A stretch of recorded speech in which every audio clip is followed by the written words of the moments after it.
జ్యోతిష్కుడు వేణుస్వామికి తెలంగాణ మహిళా కమిషన్ నోటీసులు ఇచ్చింది. 22న కమిషన్ ముందు వ్యక్తిగతంగా హాజరు కావాలని ఆదేశించింది. నాగ చైతన్య, శోభిత ధూళిపాళ వైవాహిక జీవితంపై చేసిన వివాదాస్పద వ్యాఖ్యలకు సమాధానం చెప్పాలని నోటీసులో పేర్కొంది. నిశ్చితార్థం చేసుకున్న మహిళను కించపరిచేలా, అవమానించేలా ఆయన చేసిన వ్యాఖ్యలకు సమాధానం చెప్పాలని మహిళా కమిషన్ నోటీసులు జారీ చేసింది.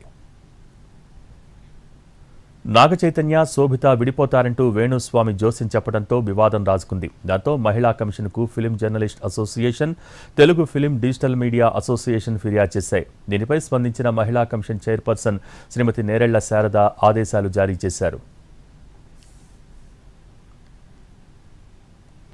ఈ నెల 8న హీరో నాగ చైతన్య, యాక్టర్ శోభిత ధూళిపాళ ఎంగేజ్మెంట్ జరిగింది.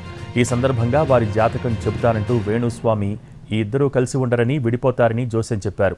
వేణుస్వామి జోస్యంపై సోషల్ మీడియాలోనూ సెటైర్లు పేలుతున్నాయి. గతంలో చాలాసార్లు తప్పుడు జ్యోతిష్యం చెప్పి అబాస్పాలయ్యారు వేణుస్వామి.